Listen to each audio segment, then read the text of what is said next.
Start. So in the last class we were discussing, I told you the introduction of antiseptic and disinfectants, where we discussed about acids, alcohols, and a little bit about aldehydes. So today we'll start off with surfactants.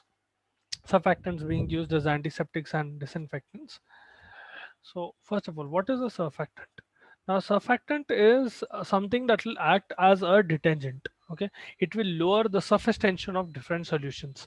This is so that it can form complexes and it can break down organisms. Okay, it will literally destroy the organism by lowering the surface tension of that solution. Now you have different types of surfactants. You can have an anionic surfactant, you can have a cationic surfactant, or you can have something in between, something called uh, ampholytic surfactant. Okay, they'll have the properties of both anionic and cationic surfactants. First of all, coming to anionic surfactants. Now, one of the most common examples of anionic surfactant will be soap. Okay, now what does this do? Once you add the surfactant into the solution, into an aqueous solution, into water, it will form a very large complex anion. That anion is able to lower the surface tension of that particular organism. So let's suppose these are the organism, generally they will have a very wide spectrum. Okay, more often than not, anionic surfactants are used for gram positive organisms, gram positive bacteria. You can also use it for acid fast organisms. So kya karte हैं, if that organism is present, this surfactant will form a complex, anionic complex. That anionic complex will go towards the bacteria and it will reduce the surface tension of the particular bacteria, in the sense that it will make the surface of that particular bacteria more porous. That will make sure that fluid from outside will start pouring into the bacteria, bulging the bacteria and ultimately leading to the death of the bacteria. That is how anionic surfactants and that is how detergents will work. Okay. Another thing that will happen is there'll be a lot of lather being formed. Okay, lather is basically foamy substance that you find when you rub soap on your hand. So let's suppose you're washing your hands and you keep you apply a little bit of soap on your hands and you keep what do you call, rubbing your hands against each other. You will see that a lot of lather is being formed. The purpose of formation of lather is that whatever microbes that are present, dying microbes and dead microbial parts that are present on your hand due to the action of the soap, they will get meshed inside, they will get mixed inside that lather, and whenever you wash your hands, they will get rinsed away. Okay, so anionic surfactant kya karta, first of all it will get mixed in water, it will form a large anionic complex and it will lower the surface tension of the water and ultimately lowering the surface tension of the bacteria as well. The result will be that gram positive bacteria, more oftenly affected bacteria will be gram positive and sometimes acid fast organisms as well. They will die and lather is formed. As you keep on rubbing your hands, lather is formed and that lather will consume all microbial parts, dead microbes, living microbes, whatever are present there, they will get meshed inside the lather. Whenever you wash the lather away from your hand, you will end up rinsing the microbes away from your hand as well. Normally you will have a salt, generally potassium hydroxide or sodium hydroxide, mixed with vegetable oil. That is how you make soaps. Sometimes you can also have sodium lauryl sulfate. Sodium lauryl sulfate is especially effective in case of hard water. ठीक है, you have different kinds of water, hard water and soft water. Soft water में potassium hydroxide या sodium hydroxide अच्छा काम करता, sodium hydroxide potassium hydroxide with vegetable oil. या फिर अगर आपके पास हार्ड वाटर है then you can use sodium lauryl sulphate soaps. If you just look up your I'm sure you guys use shampoo and soaps, right? Just whatever shampoo you use, पीछे ingredients में देखो, you'll be able to see sodium lauryl sulfate. You can see it as SLS. ठीक है, that is generally combined in so that it can help in cleaning. Then we have cationic surfactants.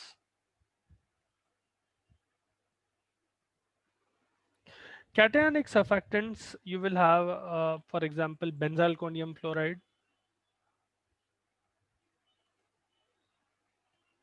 We have cetramide. Okay. Cetrimide is something that is, two examples are enough. Cetrimide is something that you find in Savlon as well. You will find a combination of chlorhexidine. Chlorhexidine is a phenol derivative. We'll discuss about that after this class, after surfactants. Chlorhexidine और सेट्रिमाइड का अलग अलग concentration में mix करके you will give that as Savlon. Okay. Now, first of all, coming to cationic surfactants, these obviously dissociate and form large cations. How anionic surfactants form anions, these will form cations. Okay, they'll form large cations, and these are active against gram positive and gram negative bacteria. They are not as effective against bacterial spores or fungi or viruses, but very effective against gram positive and gram negative bacteria, and they are non-irritating. One problem with anionic surfactants is that they might cause dry skin, and generally, if you use it with hard water, what will happen is until and unless it is sodium lauryl sulfate, they will irritate the skin a little bit. Cationic surfactants will not do that. They are relatively safe and they are non-irritating type, but they are incompatible with anionic. Anionic is incompatible with cationic and vice versa. You cannot mix both of them. Specifically, coming to the first one, benzalkonium chloride. Uh, One advantage of benzalkonium chloride is it's a very aromatic soap. Okay, it is very easily soluble in water and it is aromatic, so you'll not have a problem using it. Now you can use different concentrations of benzalkonium chloride for different purposes. For example, let's suppose I want to clean skin. Okay, there is a wound, or if I want to simply clean skin before applying a solution, or maybe you're giving an injection or things like that, what you can do is you can make a solution with 1 is to 1000 parts of benzalkonium chloride. So you will take one part of benzalkonium chloride and you will 10,000 take 10,000 parts of the solution, 10,000 parts of either water or some other liquid, and you will make a solution out of this. This you will use to clean skin. Then let's suppose you are trying to clean mucous membrane, or if you are trying to clean denuded skin. Denuded skin का मतलब वो skin erode हो गई या वहाँ पर injury है, ठीक है, वो type of skin को आप clean करने की कोशिश करें. You will increase the dilution. You will do 1 is to 2000. ठीक है, you will dilute it more. ठीक है, if you are trying to clean compatible, if you are trying to clean intact skin, उसमें 1 is to 1000 solution use करते. If you are trying to clean mucous membranes, or if you are trying to clean eroded skin, injured skin, 1 is to 2000 solution use करते. या फिर if let's suppose you are irrigating bladder or urethra, उसमें 1 is to 20,000 use करते. ठीक है, depending on the purpose, dilution will change. That is benzalkonium chloride. Then we have cetrimide. Now cetrimide you will get generally as solution, sometimes you'll also get it as cream. Okay, you get a 1% solution or you get a 3% solution of cetrimide. Generally आपके Savlon में it will have 3% solution of cetrimide and chlorhexidine. Okay, you can, one of the most common purposes or uses of cetrimide is to clean wounds. Okay, open wounds especially. बहुत अच्छा काम आता है cetrimide. It will not irritate as much. You sometimes you'll also get cream of cetrimide that can be used for cleaning. Okay, then we have, that is about surfactants. Then we have phenols. Now phenols have been around for a long period of time. Okay, um, uh, the first phenol or phenol derivatives. Okay, the oldest antiseptic, this was used around 1800s. Okay, 1867. So 19th century में use करते थे. It has very good bactericidal effect and it has good fungicidal effect. Bactericidal and fungicidal. It will not affect spores, bacterial spores or fungal spores, or it will not affect viruses as much, particularly effective against bacteria and fungi. Now the way through which phenol works is that it will denature proteins, it will break down proteins, and it will also have a light anesthetic action. One problem is that if you apply it directly on skin, generally phenol derivatives are used as disinfectants, not as antiseptics. You do not apply it on animate objects. You will not apply it on people, or you will not apply it on living beings. Okay? Only on inanimate objects. The reason is because it will rapidly penetrate into the skin especially mucous membrane, and it can cause protoplasmic poison. It will act as a protoplasmic poison. It will cause extreme irritation, and whenever it is exposed to skin, and if by any chance someone swallows phenol derivatives, they will have a lot of burning sensation, burning in their buccal cavity, burning in their esophagus, gastric mucous membrane, all of that. The main use of phenol derivatives will be when you're trying to clean urine or you're trying to clean sputum or feces. Okay? Never on inanimate objects, only on inanimate objects. Now you will have different types of phenol derivatives. You have cresol. Okay, there is cresol, there is lysol, there is chloroxylenol. Chloroxylenol. Chloroxylenol is Dettol. Okay, we have hexachlorophene. And then there is chlorhexidine. Okay, first of all, coming to cresol. Cresol is methyl phenol. You have added a methyl group into the phenol. This is as toxic as phenol, but it is more active disinfectant, specially useful against utensils and excrement. Okay, used to disinfect utensils and clean excrement. Okay, this is methyl phenol.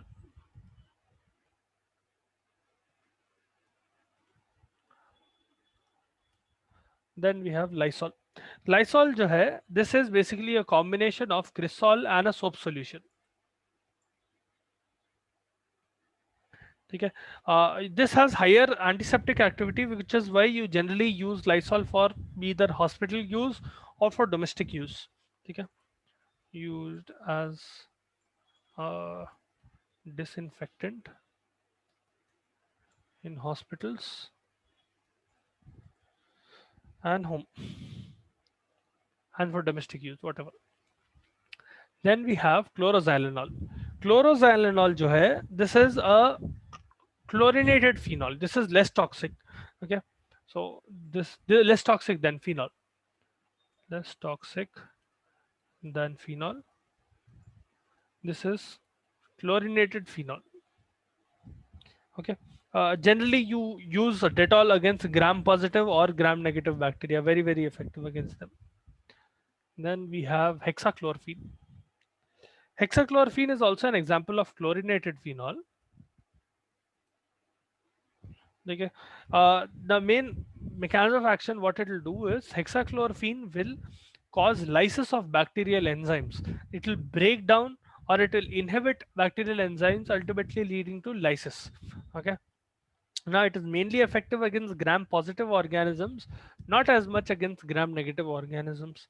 It might cause allergy, especially when you're using it in babies. You cannot use hexachlorophene more than 3%. Okay, so greater than 3% hexachlorophene is banned against or banned in babies. It will cause severe brain damage in babies if you use more than 3% of hexachlorophene. Then we have chlorhexidine. This will work against gram positive, gram negative, and fungi. It will very, very rapidly acting and non-irritating. Okay.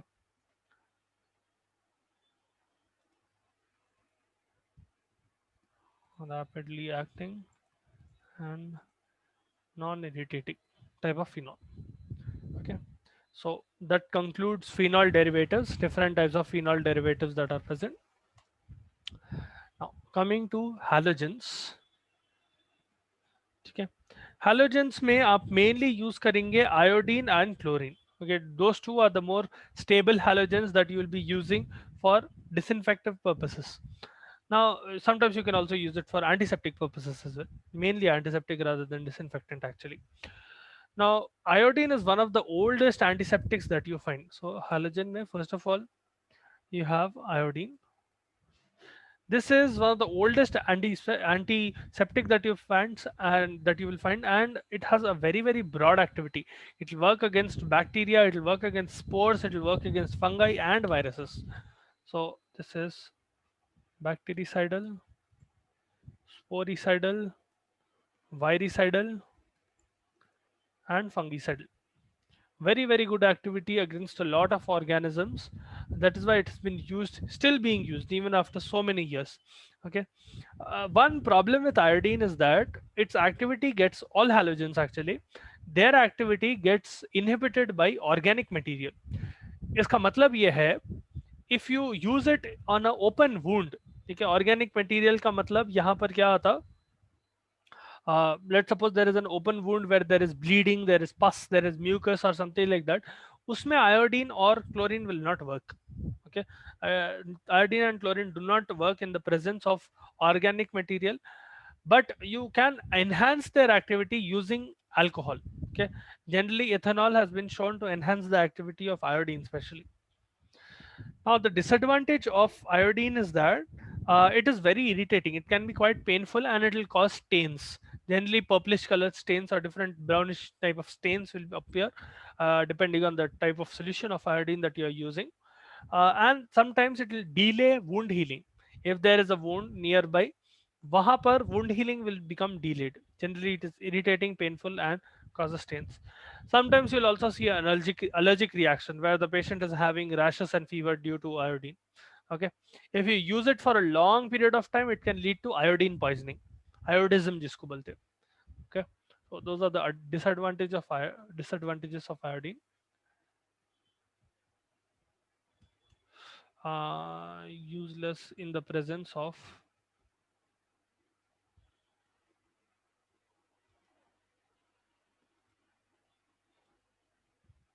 organic material or organic matter. Okay, irritating, it will be painful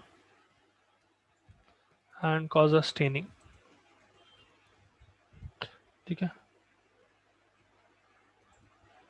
can lead to a allergic reaction.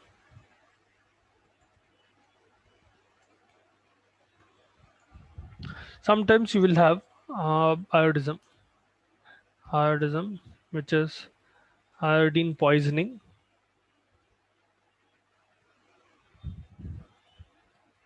upon prolonged use. Okay. Now, generally, you will get it as different paints, say ointment. You will get tincture iodine. Tincture iodine is generally when iodine is mixed with potassium iodide, and you mix the whole thing in alcohol. ठीक है. Potassium iodide in alcohol mix करके you will give it as a tincture. You generally use it to clean skin before surgery. ठीक है. Then you get Mandel's paint. Mandel's paint जो है, this is basically a solution that is used for tonsillitis या pharyngitis. या you can get iodine ointment. Ointment किसमें use करते हैं? You use it for ring worm. ठीक है. Fungal infection. Ring worm is not a worm. Okay, please be careful.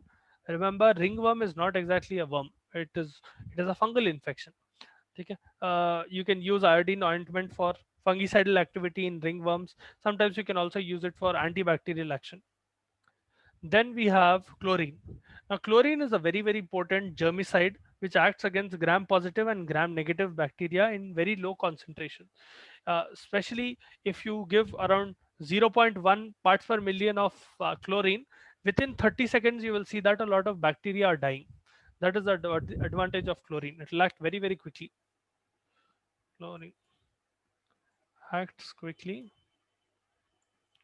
and kills gram positive and negative bacteria at low concentrations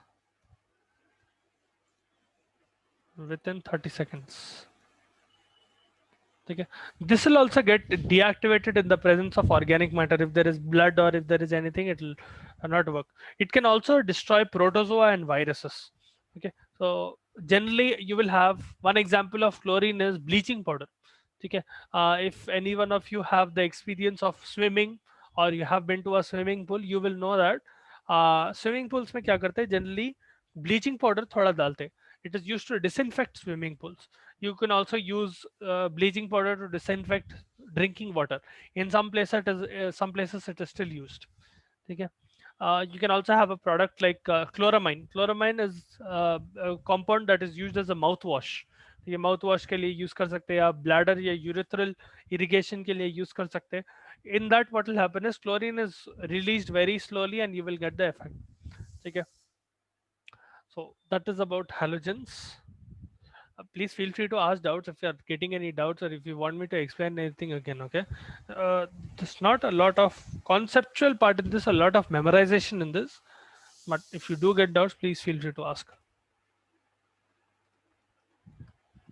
Then we have oxidizing agents. Now, oxidizing agents may one of the most common agents will be hydrogen peroxide. I'm sure if you've worked in the hospital for any length of time, you must have seen hydrogen peroxide being used quite commonly. You will see it as a colorless, odorless liquid. Okay? This will oxidize bacteria and it will delete any bacteria that are present in necrotic tissue, especially. अगर आप necrotic tissue या कोई injured part को clean कर रहा था, hydrogen peroxide use करते हैं. You will see effervescence when you apply. Effervescence is technically it is bubble formation, but if you have ever if you ever drunk Eno, okay.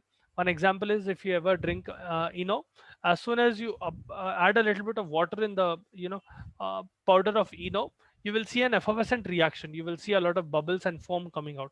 That is what will happen as soon as you apply hydrogen peroxide on open wounds and when you are trying to remove tissue debris. Okay, if there is an injury and you're trying to remove tissue debris or you're trying to remove earwax, that is when you see effervescence near that one. Now you can use it for cleaning wounds. Cleaning wounds.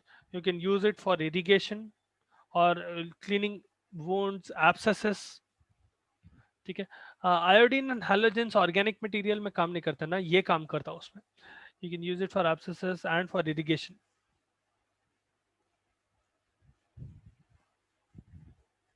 ठीक है. Sometimes you will give hydrogen peroxide as ear drops. अगर किसी को earwax की problem है, a lot of some people will have a problem where they produce way too much amount of earwax. In those people, you can give this hydrogen peroxide to treat. Then we have dyes. Now, the main type of dye that is used here is gentian violet.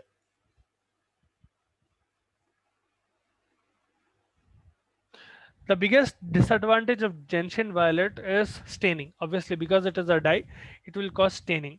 Okay. It is effective against gram-positive bacteria and fungi. Generally, you will give around a 0.5 to 1% solution. You will apply it topically. You can apply it on burns. You can use it on boils, ulcers. अगर eczema है, especially infected eczema है, या फिर ringworms है, so this can be used in burns. You can use it in furunculosis. You will see furuncles on generally आपके palms पे या आपके base of the feet पे उस पे दिखते furuncles. There will be dry scaly patches, small. um, if you see, Google what is furunculosis, you will be able to understand. छोटे छोटे कैसा रहता बोले तो generally happens at the base of your leg. Okay? Small furuncles will be formed. Think of them like black spots. They'll be very painful. Okay, eroded skin spots. The skin has become dry and eroded. Furunculosis, burns. Then you have boils. It can be used in chronic ulcers. You can use it in infected eczema. Okay, infected dry skin. You can use it in thrush. Okay, ringworm infections. Ringworm, yeah, mycotic infections, other mycotic infections. ठीक है. Especially mycotic infections of skin or mucous membrane, ये पूरों में gentian violet बहुत अच्छा काम आती. Then we have the last antiseptic, which is metallic salts. Mainly you will use silver nitrate. ठीक है, AgNO3. अब silver compounds as such, they have very good antiseptic activity. They act as a astringent and they have caustic properties. They are able to kill a lot of microbes, that too very very rapidly. Okay, this happens because uh, silver keeps on getting released slowly for a very long period of time. Generally, the solution that you get of silver, one biggest disadvantage of silver nitrate is that it will get deposited, and once it gets deposited, it will stain. Black colored stains will be seen on skin or on the clothes of the person. आप जहाँ पर भी apply करते हैं silver nitrate, patients skin as well as their clothes will get stained. ठीक है. Once you apply the vertical cream, you will cream or solution whatever you're applying, for a long period of time it will keep on releasing silver on a slow rate, because of which you will see rapid decrease in the amount of vertical microbial activity to the applied area. Okay. So that is about antiseptics and disinfectants, and with that we have completed antiseptics and disinfectants. And the next class will start immunopharmacology. We have immunosuppressants, and we'll discuss about immunomodulators as well a little bit. All right. So hope you understood.